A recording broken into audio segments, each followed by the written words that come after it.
Sutra Teratai yang Menakjubkan, Bab 19, Jasa Kebajikan dari Guru Dharma, Sin Pasyang, Sutra Teratai, episode 1656, Membina Batin untuk memberikan manfaat pada orang banyak dan keberhasilan dalam mempertahankan praktik. Berbuat sendiri dan mengajari orang lain adalah ujian terhadap Dharma menakjubkan. Jasa adalah membina batin untuk memberikan manfaat pada orang banyak. Kebajikan adalah keberhasilan dalam mempertahankan praktik. Ke dalam membina batin dan keluar mempraktikkan dinamakan jasa kebajikan. Harus bersungguh hati. Pahami lebih lanjut. Setiap orang perlu belajar dalam waktu yang begitu panjang. Selalu harus benar-benar kita pahami bagaimana seharusnya ucapan dan tindakan kita dalam kehidupan sehari-hari. Bagaimana menjadi orang yang baik, baru dapat kembali kepada sifat hakiki tata kita. Pengetahuan dan pandangan Buddha. Buddha datang ke dunia demi satu tujuan utama, datang untuk mengajari semua makhluk, menunjukkan bahwa setiap orang pada dasarnya memiliki sifat Buddha. Dari bab 17 ke bab 18 sampai sekarang di bab 19. Selama waktu ini kita semua telah memasuki aspek pokok, mengajarkan kita lagi supaya kita tahu untuk memahami sifat Buddha. Namun, kita masih makhluk awam, masih terpaut sangat jauh dari sifat Buddha. Oleh karena itu, Buddha memberi bimbingan dengan sabar dan sistematis, supaya kita tahu bahwa hubungan antara dalam dan luar, tubuh kita dengan kondisi luar, bagaimana kita menghadapinya, memahami diri sendiri terlebih dahulu, barulah tahu bagaimana untuk mengatasi masalah di luar. Sebelumnya telah membahas tentang 6 akar indera dan objek indrawi, mata, telinga, hidung, lidah, tubuh, dan pikiran. Jasa kebajikan ini penambahan atau pengurangan dari jasa kebajikan. Akar indera dari mata, telinga, hidung, lidah, tubuh, dan pikiran. Bagaimana ada yang memiliki 800 dan lainnya 1200 jasa kebajikan? 800 dan 1200 jasa kebajikan sama-sama adalah 6 akar indera yang berada di tubuh kita. Bagaimana kita membedakan jasa kebajikan ini? Perlu kita pikirkan dengan sangat hati-hati. Harus senantiasa kita pikirkan, dimulai dari tulisan atau penjelasan. Tidak akan pernah membuat kita memahami sepenuhnya. Pemahaman kita adalah, saya tahu, saya tahu. Demikian saja. Tidak dapat memahami wujud secara mendalam. Supaya kita benar-benar dapat memahaminya secara mendalam masuk ke dalam batin kita. Untuk menghayati wujudnya, ini sangatlah sulit. Terlebih lagi, rupa sulit untuk dipahami. Apalagi memahami sifat dan rupa. Dalam hal ini, kita harus bersungguh hati. Justru karena sulit dipahami, maka disebut awam. Jarak dan kesucian sangat jauh. Pandangan dan pemahaman orang suci, segala prinsip kebenaran di alam semesta. Dalam sebersih niat pikiran Sang Buddha, semua makhluk di dunia seperti melihat ujung jari. Semua masalah dan prinsip kebenaran terlihat jelas. Bagaimana dengan kita? Satu masalah saja, pikiran membedakan para makhluk, dapat menimbulkan kegelapan batin dan kerisauan. Pandangan dan pemahaman ini, batin awam dan prinsip Buddha yang murni, pengetahuan menyeluruh. Jarak antara kondisi suci dan awam sangat jauh. Kondisi yang begitu jauh, bagaimana mungkin kita dapat mencapainya? Ada seberapa jauh sekalipun, asalkan kamu membangkitkan niat, tempat yang jauh sekalipun dapat dicapai. Saat ini kemajuan teknologi di Afrika, saya di sini tidak perlu bergerak. Kondisi mereka di sana terlihat sangat jelas. Terdapat pengusaha Tiongkok di antara insan ceci di Afrika. Ada warga pribumi, relawan setempat Jobo, dan juga dari wilayah yang jauh, kota Tanjung.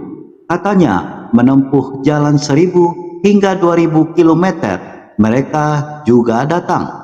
Jauh, dekat, berkumpul bersama. Ini juga mereka dalam waktu yang singkat dapat menempuh perjalanan ribuan kilometer, baru dapat mencapai tujuan.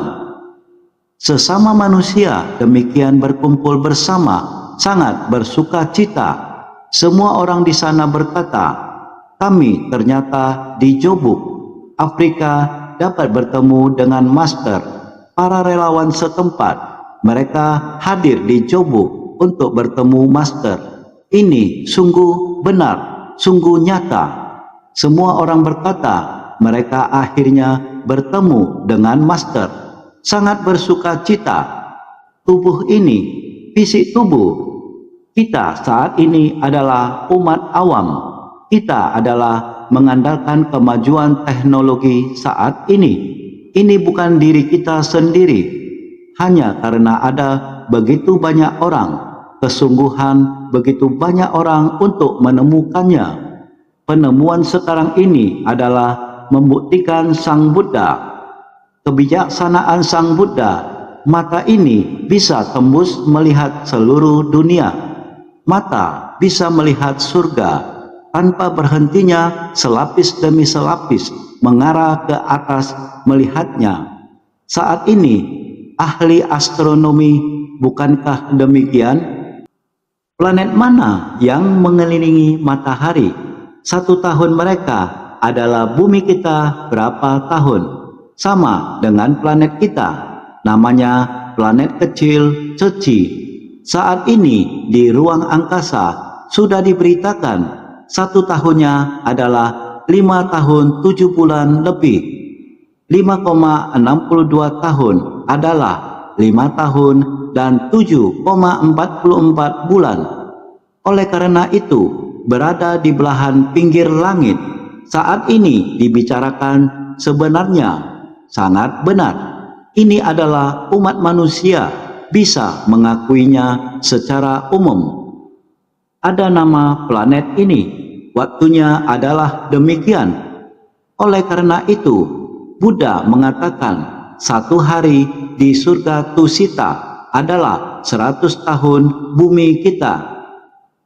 Dikatakan ini adalah kebijaksanaan Buddha membukanya demi kita. Pagi adalah waktu panjang pendek umat manusia demi kita menganalisa. Saat ini kemajuan teknologi digunakan dalam ilmu astronomi sekarang. Datang menemukan planet kecil Ceci, mengukur jaraknya, meskipun hubungannya dan matahari demikian terus berotasi dibandingkan dengan bumi. 1 tahun kita harus melalui 5 tahun 7 bulan lebih. Ini sudah dibuktikan oleh ilmuwan. Pikirkan kebijaksanaan Buddha, bukankah kita harus memahaminya dan mempercayainya? Kita harus percaya. Jadi Buddha menganalisanya untuk kita. Tubuh manusia dan bumi hidup berdampingan satu sama lain. Kehidupan ini adalah sebuah komunitas. Bagaimana caranya kita hidup di muka bumi ini? Mensyukuri bumi serta saling menghargai dan mencintai sesama makhluk hidup. Ini untuk memelihara sifat kita, hati kita.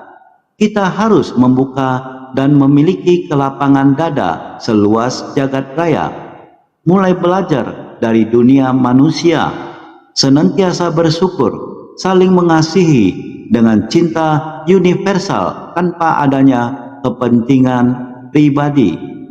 Pendidikan inilah yang diterima insan suci sejak awal. Oleh karena itu, kita harus memiliki, berbuat sendiri, dan mengajari orang lain. Kita telah memahami, Buddha mengajarkan kita hanya menggunakan kata-kata, tidak ada gunanya, harus dengan mempraktekkannya dalam kehidupan nyata. Kita harus baik-baik menerima dan menegakkan. Hanya di ladangan pelatihan formal saja tidak ada gunanya. Kita harus melakukannya secara nyata dan melakukan sesuatu dengan sungguh-sungguh setiap detiknya dan mengajarinya melakukannya. Kita sendiri melakukannya, juga mengajari orang untuk melakukannya, memberi teladan melalui diri sendiri. Pimpin semua orang ke jalan yang benar. Ini adalah pujian terhadap Dharma menakjubkan.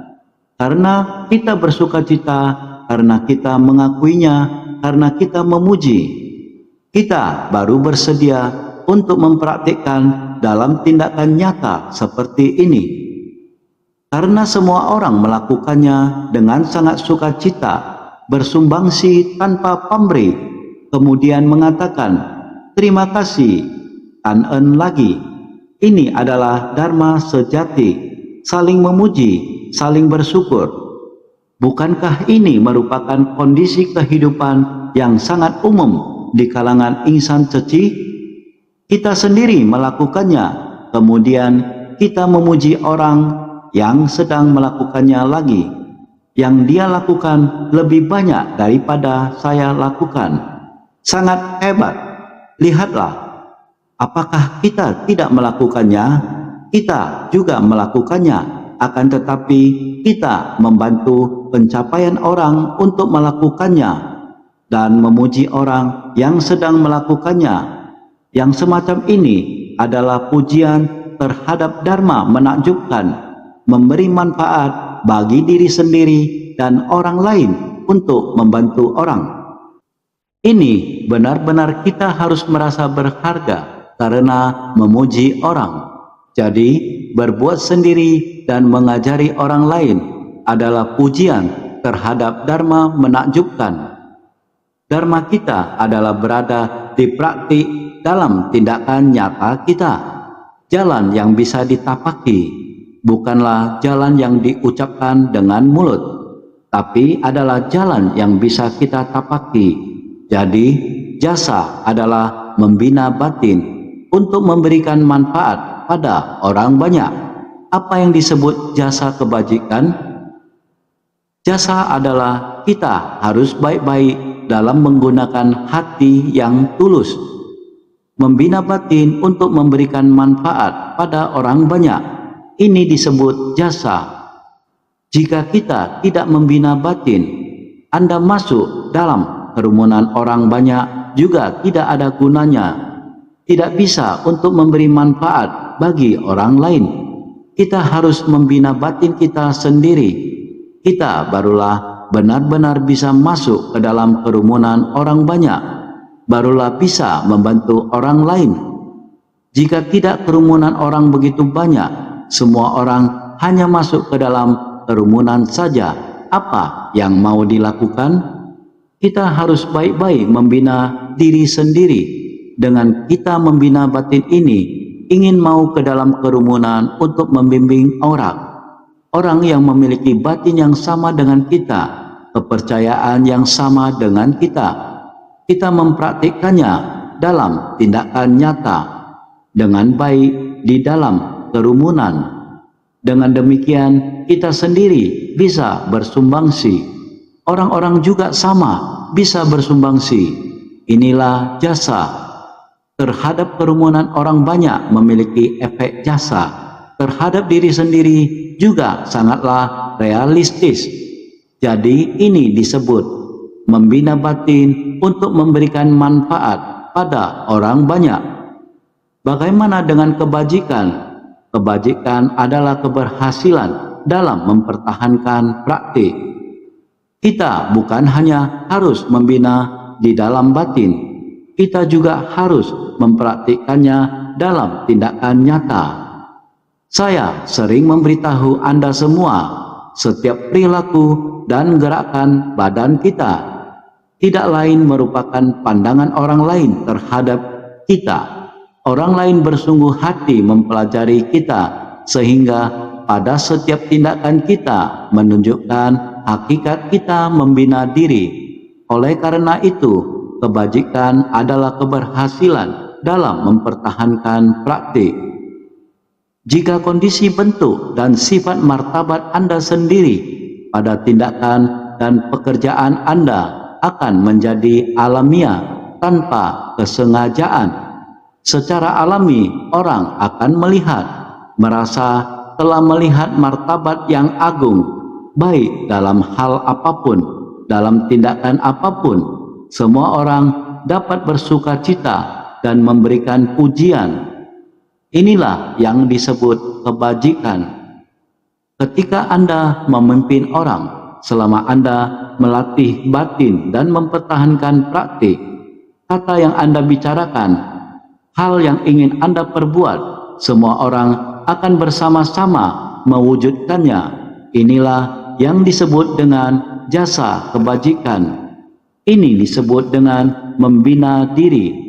Jasa kebajikan dari sebab dan kondisi, bukan tanpa sebab dan tanpa kondisi. Setiap orang pastinya di dalam kehidupan di dunia, semuanya memiliki sebab dan memiliki kondisi. Secara alami terdapat buah. Ketika terdapat buah pencapaian, maka terdapat imbalan. Ketika imbalan ini muncul, sehingga hukum karma pastilah ada. Kita harus meyakininya, membina diri ke dalam dan mempraktikkan keluar. Dinamakan jasa kebajikan. Kita membina diri ke dalam dan mempraktikkan keluar adalah disebut sebagai jasa kebajikan. Bagian depan memberitahu semua orang harus mengingat hal ini, karena pada kehidupan kita, bagaimana mengembalikan tubuh kita kepada tata, memasuki sifat kebudayaan, kita harus membawa akar tubuh kita sendiri. Sebagai seorang individu, hendaknya kita mengetahui. Oleh karena itu, kebijaksanaan Sang Buddha menganalisa agar kita mengetahui, sehingga kita lebih jelas. Mata dapat melihat bentuk, memiliki 800 jasa kebajikan. Telinga dapat mendengar suara, memiliki 1200 jasa kebajikan.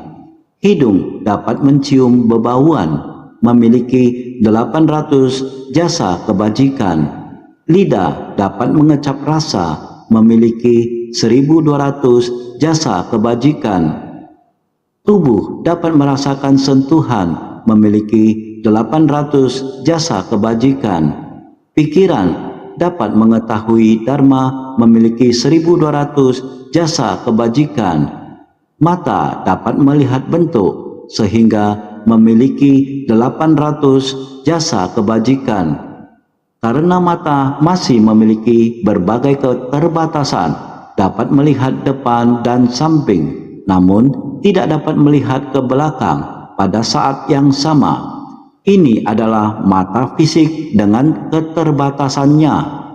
Telinga dapat mendengar suara, sehingga memiliki 1200 jasa kebajikan.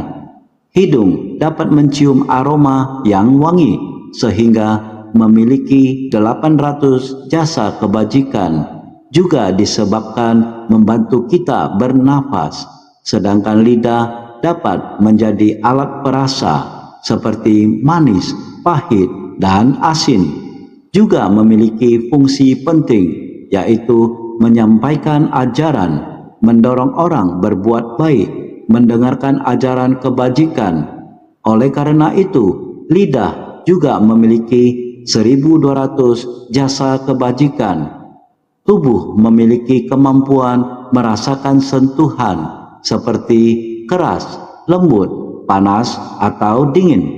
Semua ini dirasakan melalui tubuh, namun tubuh hanya memiliki 800 jasa kebajikan. Hal ini karena tubuh sering menjadi sumber rintangan dan penderitaan. Meski demikian, tubuh juga membantu kita melakukan banyak kebajikan sehingga tetap memiliki 800 kebajikan. Pikiran mampu memahami prinsip kebenaran sehingga memiliki 1.200 kebajikan. Jika kita memahami angka-angka ini dengan baik, maka jumlah keseluruhannya adalah 6.000 jasa kebajikan. Angka ini muncul dalam naskah sutra. Jika kita merenungkannya dengan baik, kita akan memahami bahwa 6.000 jasa kebajikan ini berasal dari 6 indera yang masing-masing memberikan kontribusi pada total tersebut. Dengan jasa kebajikan ini dapat memperagung 6 akar indera, membuat semuanya menjadi murni. Sutra Teratai bab 19, Jasa Kebajikan dari Guru Dharma. Naskah sutra sebelumnya mengatakan dengan jasa kebajikan ini, yang berarti dengan jasa kebajikan seperti ini dapat memperagung 6 akar indera: mata, telinga, hidung, lidah, tubuh, dan pikiran. 6 akar indera ini dapat menciptakan jasa kebajikan, dapat memperagung 6 akar indera.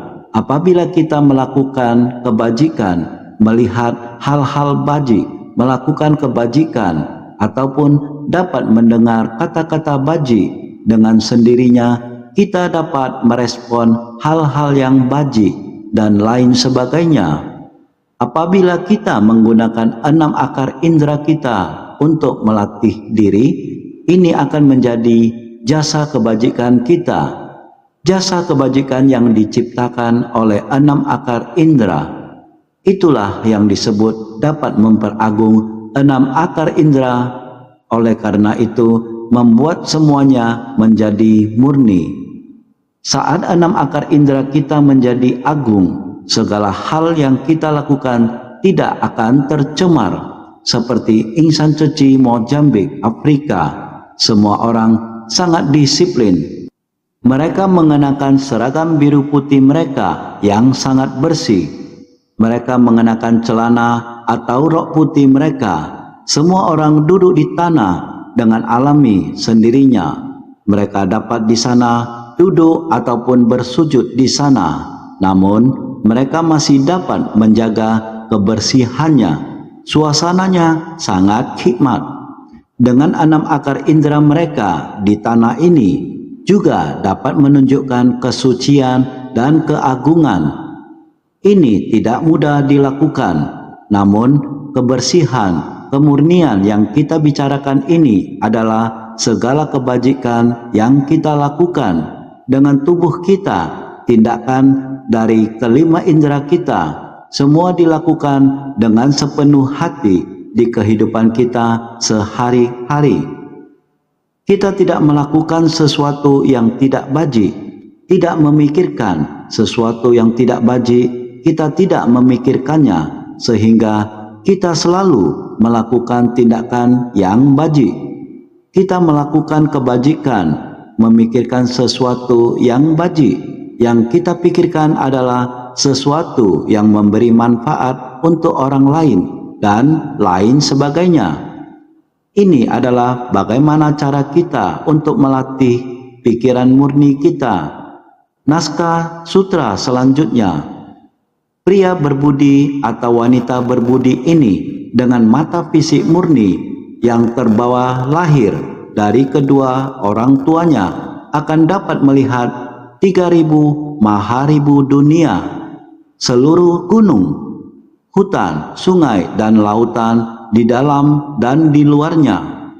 Sutra Teratai bab 19, jasa kebajikan dari guru Dharma. 5 akar indera sebelumnya, yakni kesadaran 5 akar indera, mata, telinga, hidung, lidah, dan tubuh. Ini semua disebut 5 akar indera. Semuanya memiliki akar debu mengambang. Mengambang artinya mengambang sangat jelas. Benda yang kelihatan akan terlihat sangat jelas. Ini disebut akar debu mengambang. Dinamakan bentuk bendawi dari akar indera yang kasar, yaitu yang agak kasar sehingga kita semua dapat melihatnya. 5 akar indera sebelumnya semuanya memiliki akar debu mengambang, juga dinamakan bentuk bendawi dari akar indera yang kasar. Ketika 6 akar indera, 6 objek indrawi, dan 6 kesadaran indrawi berpadu, maka itulah akar indera tiada banding yang tersimpan dalam gudang kesadaran, juga dinamakan akar indera dari wujud murni. Dunia sains kini telah mengembangkan mikroskop dalam bidang kedokteran dan bidang ilmiah. Saat kita melihat ke dalamnya, kita dapat melihat apa yang tadinya tak terlihat oleh mata kita. Mereka telah mengembangkan teknologi seperti ini, teknologi kedokteran di mana segala kuman mikroskopis pun dapat kelihatan. Pada bulu mata kita saja, bila menggunakan mikroskop untuk melihatnya, bisa terlihat barisan bakteri di bulu mata kita. Setiap bakteri terlihat seperti seekor serangga. Barisan bakteri terlihat di setiap bulu mata kita. Biasanya semua ini tak terlihat oleh kita. Maka bukan mengambang namanya, kita hanya dapat melihat wujud dasar, bentuk bendawi yang terlihat oleh akar indera yang kasar. Ketika 6 akar indera, 6 objek indrawi, dan 6 kesadaran indrawi berpadu, 6 akar indrawi ini sebelumnya disebutkan 5 akar indera yang kasar, sangat kasar bila bersentuhan dengan debu dari kondisi luar. Akar indera mata kita melihat bentuk bendawi. Demikian kita mengalami bersentuhan dengan dunia. Pikiran merujuk ke sesuatu dan kesadaran mengamatinya. Saraf mata dan saraf penglihatan adalah tempat dari kesadaran. Melalui saraf ini, kita menyadari bahwa melihat benda lalu membeda-bedakan benda tersebut. Terdapat berapa orang praktisi monastik, berapa orang praktisi perumah tangga. Begitu mata kita melihat langsung dapat mengetahuinya. Jadi mata kita adalah akar debu yang mengambang. Artinya, bila melihat bentuk bendawi, kita dapat melihatnya dengan akar indera kita. Sebenarnya di ruang kita ada sangat banyak yang tak terlihat oleh mata. Harus menggunakan mikroskop baru bisa terlihat. Jumlahnya tak terhingga. Tetapi kita hanya bisa membicarakan sebagai bentuk bendawi dari akar indera yang kasar. Dan 6 objek indrawi adalah ditambah dengan kesadaran pikiran untuk membedakannya. Karena kesadaran kesadaran ini dengan akar indrawi ini telah bersentuhan, maka itulah akar indera tiada banding yang tersimpan dalam gudang kesadaran. Pikiran ini tersembunyi. Di mata tidak banyak yang sama, jika di telinga juga tidak banyak yang sama, tetapi ia tersembunyi. Di tengah kesadaran pikiran kita, kesadaran pikiran bisa mengarahkan, bisa membedakan, bisa memahami. Ini adalah akar indera tiada banding. Sekarang diri sendiri berbicara, masih bisa mendengar suara hal yang sama. Apakah itu suara burung atau suara mesin, suara dari depan dan belakang? Saya sendiri juga bisa mendengarnya. Suara yang dikeluarkan oleh diri sendiri juga bisa terdengar. Saya sedang berbicara, mesin di depan sedang berputar, dipadukan seperti ini. Berbagai macam suara pada saat yang sama, semua disatukan. Ini semua adalah sebuah pikiran. Akar indera pikiran ini bisa dalam waktu yang sama mengetahui sangat banyak hal. Ini adalah akar indera tiada banding. Juga dinamakan akar indera dari wujud murni. Karena ia bersentuhan dengan akar indera dan objek indrawi di luar dan menganalisanya. Namun jika dianalisa, ia tersembunyi dalam di sembarang tempat, maka tidak terlihat. Ini dinamakan tersimpan. Jadi ini jika kalian lebih bersungguh hati, maka akan bisa mengetahui. Sekarang kita makhluk awam bisa mengetahui dan menyadari. Yang bisa kita ketahui, bisa sadari adalah hal-hal ini, pengetahuan dan pandangan Buddha. Pengetahuan beliau, pencerahan, bukan hanya seperti ini saja. Akar debu mengambang di luar hanya berfungsi untuk mendukung keberhasilan dari akar tiada banding. Itu sebabnya akar indera dari wujud murni sebagai pokok. Semua 5 akar indera di sini adalah sama saja. Mata fisik, mata awam adalah akar debu mengambang. Kemampuan mata untuk melihat adalah akar tiada banding. Dengan kekuatan sutra yang istimewa, bisa memperoleh mata yang murni, akar indera yang istimewa. Jadi, akar debu mengambang di luar hanya berfungsi untuk mendukung keberhasilan dari akar tiada banding. Hal-hal luar hanya mengungkapkan diri mereka dengan cara ini. Tetapi sebenarnya bagaimana kita bisa menelaahnya sehingga kita dapat mengetahui kebenarannya? Ketika kita dapat menyelesaikan suatu masalah, kita perlu hal-hal luar ini untuk membantu kita, untuk membuat kita memahami bagaimana cara menyelesaikannya. Fenomena hanya dapat mengekspresikan dirinya sendiri dalam bentuk dan wujud mereka sendiri. Jadi, mereka selalu memiliki arti tersembunyi. Itu sebabnya akar indera dari wujud murni sebagai pokok. Akar indera adalah murni dan tidak terkontaminasi. Akar kita sangat murni dan tidak terkontaminasi. Tetapi kita masih ditutupi oleh ketidaktahuan, sehingga kita tidak bisa melihat. Kita saat ini berharap untuk membuka ketidaktahuan tersebut, sehingga kita dapat memahami fungsi asli dari mata, telinga, hidung, lidah, dan tubuh kita. Ketika kita memahami ini semua, kita kembali ke Dharma. Ketika kita menyatukan fenomena duniawi dan memahaminya, kita merangkumnya sebagai Dharma, yang mana murni bentuknya. Itu sebabnya akar indera dari wujud murni sebagai pokok. Semua 5 akar indera di sini adalah sama saja. Semua 5 akar indera memiliki satu fungsi saat kita membawanya bersama dengan Dharma. Sekali lagi, mata fisik, mata awam adalah akar debu mengambang. Mata kita disebut akar debu. Jika mata kita sakit, kita ke dokter. Dokter dapat melihat mata kita dan menganalisa apa yang salah dengan mata kita. Ini juga merupakan akar debu. Kita memiliki penyakit. Dokter akan menganalisanya untuk kita. Tadi sempat membahas tentang bulu mata.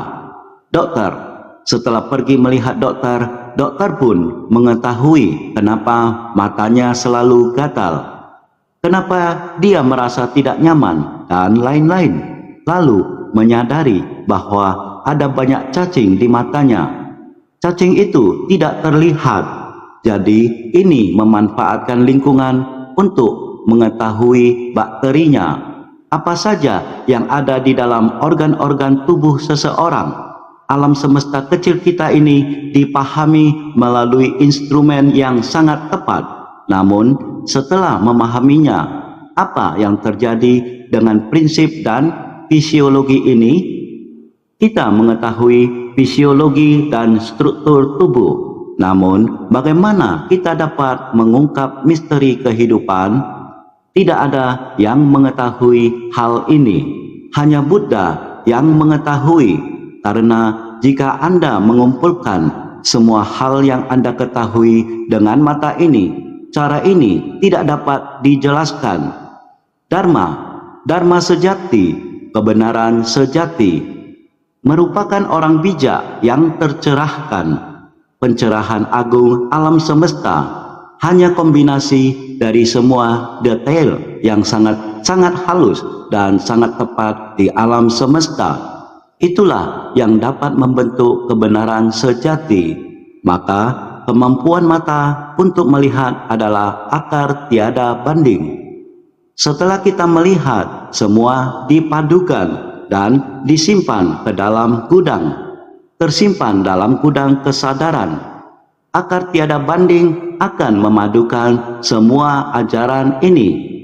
Dengan kekuatan sutra yang istimewa, inilah yang dari sutra ini ingin agar kita ketahui, maka sangat istimewa, sehingga kita akan benar.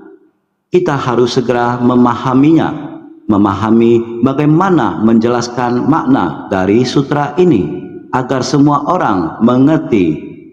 Maka itu sutra memerlukan orang untuk menjelaskan. Jika tidak ada yang menjelaskan, maka tidak dapat dipahami. Tetapi arah penjelasan setiap orang akan berbeda. Ada orang yang menjelaskan kumpulan dharma duniawi. Ada orang yang memanfaatkan ajaran zaman kuno untuk menjelaskan.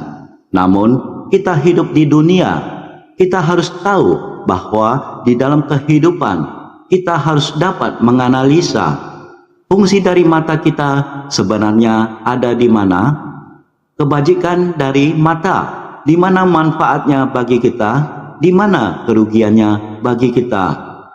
Manfaatnya bagi kita adalah kita harus berpadu.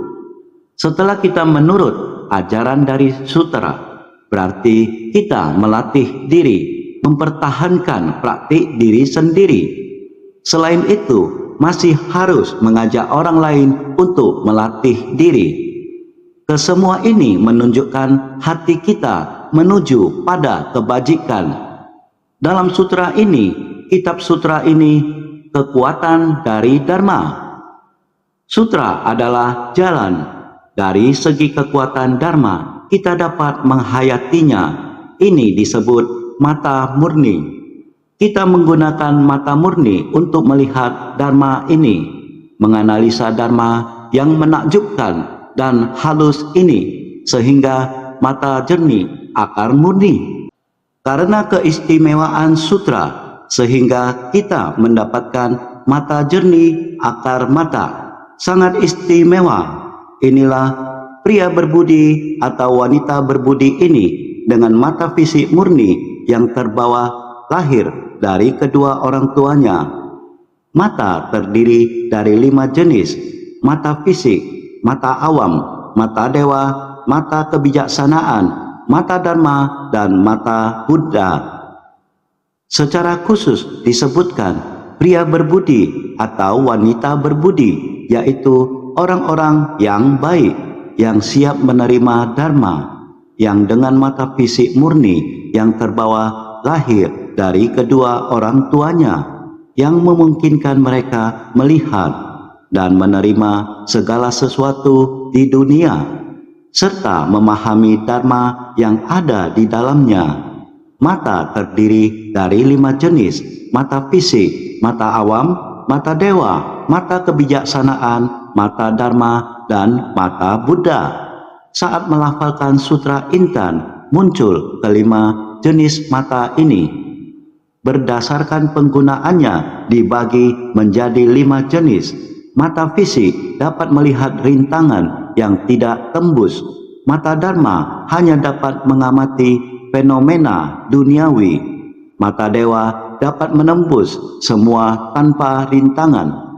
Mata kebijaksanaan dapat melihat dan memahami kekosongan.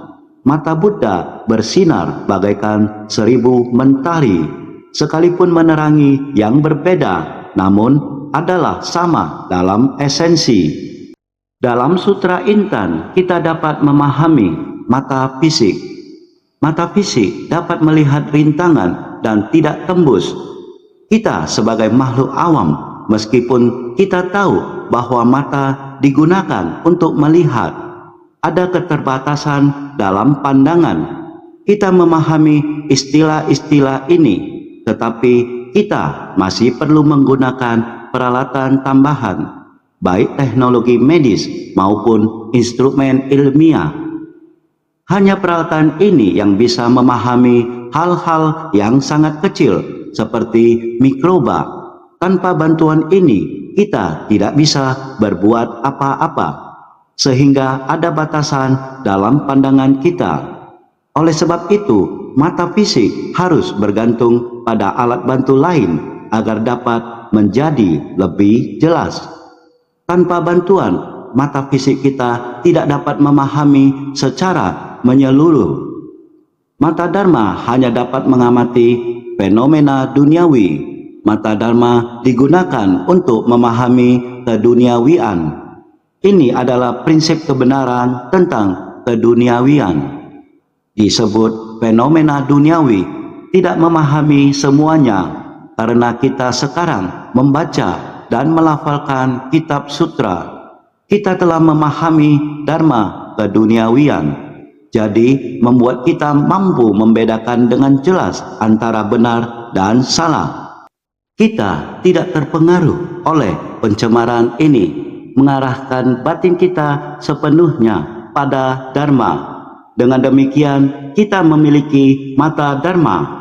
Mata dewa dapat menembus semua tanpa rintangan.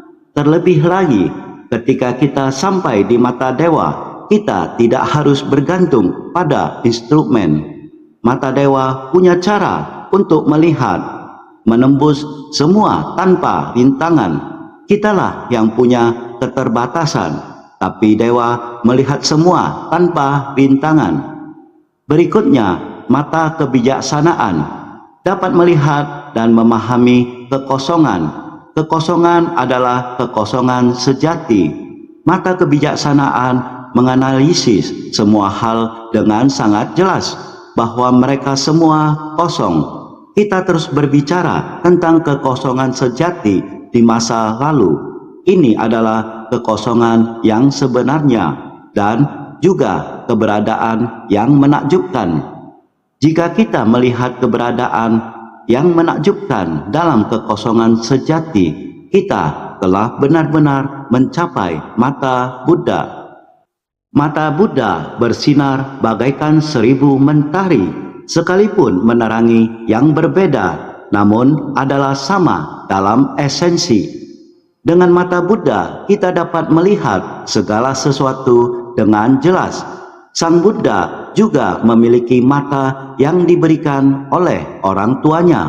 Kemudian sama halnya setelah dia terbangun, dia sudah mengerti hal-hal di dunia ini. Dengan memahami satu kebenaran, dia memahami semua kebenaran. Tidak ada hal yang tidak dia mengerti. Jadi, semua kekosongan sejati dan keberadaan yang menakjubkan tercakup dalam satu tatapan mata Buddha. Yang mencakup kelima mata ini juga bersinar bagaikan 1000 mentari. Sekalipun menerangi yang berbeda, namun adalah sama dalam esensi. Ketika mereka menerangi hal-hal seperti ini, maka segala sesuatu dapat diketahui. Mata fisik adalah terbawa lahir dari kedua orang tua.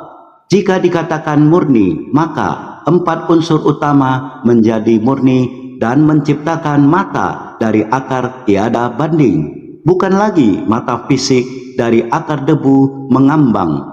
Apa yang diberikan oleh ayah dan ibu yang melahirkan kita, inilah mata fisik ini. Sehingga kita harus bisa memahami. Dikatakan kemudian adalah murni. Murni adalah 4 unsur utama menjadi murni dan menciptakan mata dari akar tiada banding. 4 unsur tersebut dikumpulkan pada tubuh kita. Maka tubuh kita sudah memenuhi kelima akar indera tersebut. Sering dikatakan tubuh kita merupakan perpaduan semua antara 4 unsur, yang mana dari perpaduan semu keempat unsur ini di tubuh kita ada mata, telinga, hidung, lidah, tubuh. Mata, telinga, hidung, lidah, dan tubuh juga tidak terlepas dari 4 unsur. Sehingga 4 unsur utama menjadi murni dan menciptakan mata dari akar tiada banding. Kita sangatlah beruntung dapat bertemu dengan Dharma. Dharma Buddha dapat membuat kita memahami benar dan salah. Dahulu, dikala masih sangat awam dan penuh kebodohan, selalu bertindak di dalam kesalahan, terus-menerus berputar-putar dalam kebodohan. Saat ini kita sudah tahu bahwa yang salah harus dihilangkan. Kesalahan di masa lampau kita mencuci bersih sepenuhnya. Saat ini dimulai, kita sudah memiliki landasan pada Dharma, sehingga apa yang kita lihat merupakan Dharma. Inilah mata yang murni. Kita bisa memahami wujud materi di dunia. Debu objek indera yang mengambang ini dapat kita analisa sampai akhirnya menjadi hampa. Inilah yang disebut dengan kehampaan sejati. Hal-hal ini telah jelas, hanyalah Buddha yang dapat memahami dengan jelas. Inilah yang dimaksud dengan murni, yang mana juga harus kita pelajari. Bagaimana caranya agar dapat menjernihkan 6 akar dan objek indera? Inilah yang harus kita pelajari. Jadi, 4 unsur utama menjadi murni dan menciptakan mata dari akar tiada banding. Keempat unsur ini hanyalah penyatuan sementara. Ini berarti ketika kita mengatakan segala sesuatu kosong, yang kita maksud adalah keempat unsur tersebut adalah penyatuan sementara. Semuanya murni dan tak ternoda. Jadi bukan lagi mata fisik dari akar debu mengambang. Ini sekarang benar-benar berbicara tentang mata. Ini berbicara tentang sifat kita yang murni dan tercerahkan. Namun sifat yang murni dan tercerahkan ini berasal dari analisis kita yang terus-menerus dan tiada henti terhadap keadaan eksternal. Kita menganalisisnya dari yang kasar hingga yang halus. Cukup halus sehingga semuanya kembali dan menyatu hingga memasuki kesadaran kita, gudang kesadaran kita, dan kemudian kebijaksanaan. Ada kesadaran ke-6, ke-7, ke-8, dan kesadaran ke-9. Ini adalah hakikat tercerahkan Buddha yang murni. Mata dari akar tiada banding. Ini bukan hanya organ indera yang dari fisik mata. Ini adalah sifat yang tercerahkan. Jadi semua orang harus bersungguh hati terhadap Dharma. Kita harus benar-benar memahaminya, walaupun itu tidak mungkin terjadi bagi kita. Sekarang untuk mencapai kesadaran ke-9, setidaknya kita mengetahuinya. Saat memasuki kesadaran ke-8, segala hal yang kita buat sebelumnya, semua pikiran dan perasaan masuk ke sana. Kita terus-menerus membicarakan tentang ini. Kesadaran ke-6 adalah akar pikiran kita. Pikiran bertemu dengan keadaan eksternal. 5 akar dan kesadaran terhubung dengan 5 objek rasa eksternal. Dan di dalam kesadaran ke-6 pikiranlah kita membuat perbedaan. Saat kita ingin melakukan sesuatu, apakah kita melakukan yang benar atau yang salah? Benar atau salahnya tergantung pada pikiran yang dinyatakan dalam akumulasi tindakan kita. Saat kita berbuat kebaikan, kebajikan kembali ke kesadaran ke-8. Kesalahan yang kita buat juga akan pergi ke gudang kesadaran. Jadi, semua baik dan jahat tersimpan di dalam gudang kesadaran. Sebagai makhluk yang belum tercerahkan, inilah apa yang harus kita pelajari, apa yang harus kita pahami. Benar dan salah selalu ditentukan dalam bagaimana akar bertemu debu.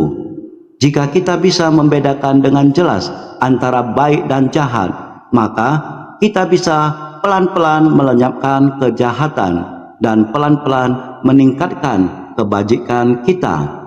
Kita meningkatkannya sampai kita bebas dari segala halangan dan kita tetap di 3 lingkup kekosongan. Ini adalah kembalinya ke kesadaran ke-9. Singkatnya, pikiran kita murni, lalu kita akan terus-menerus kembali ke Buddha dan menapaki jalan kebangkitannya. Kita tidak akan punya kesulitan jika kita bersungguh hati. Jadi, harap kita semua senantiasa bersungguh hati.